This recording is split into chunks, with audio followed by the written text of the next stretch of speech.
was looking in his window. When Sean was 7 or 8 years old, he was living with his grandfather in the town of Luther, Michigan, a tiny town with a population of about 300 people.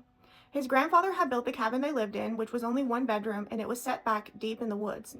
The cabin was at the end of a 2-mile trail, and unless you were friend or family, you would not wander there by accident. And because this was a one-bedroom cabin, Sean slept in the living room. His bed was directly next to the front window, which during the day looked out over the driveway and the shed, but at night it was pitch black.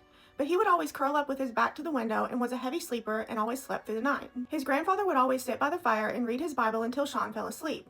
So when he woke up hours later with a sore back, he looked over and saw that his grandfather had fallen asleep in the chair. Sean rolls over so he's now facing the window, and as he stares out into the darkness, he swears he sees a silhouette of someone. He blinks his eyes several times, thinking that he's just imagining it, because if someone's there, they have to be inches from the window to be visible. But as his eyes adjust, he's sure that someone's there. He sees a man, and he can even see the stubble on his face. So he lays there perfectly still, hoping that the man will think he's asleep and just go on. But the man didn't leave. He knelt down and stared directly into Sean's eyes. It freaked him out so much that he started shaking and crying to the point that it woke up his grandfather. As soon as his grandfather stood up, the man took off running into the woods.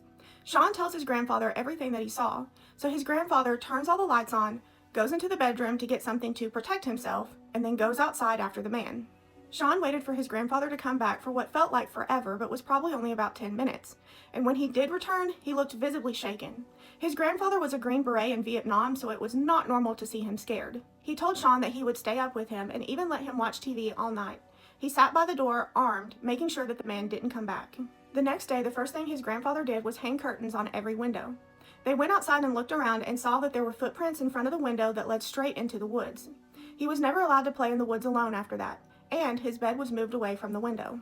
About a week later, Sean's grandfather is watching the news when he sees a story about an escaped prisoner who was caught on Becky Trail, which happens to be the same trail that leads directly to their cabin. It turns out that the man was captured in a hunting shack just a mile from their house. Follow for more scary stories.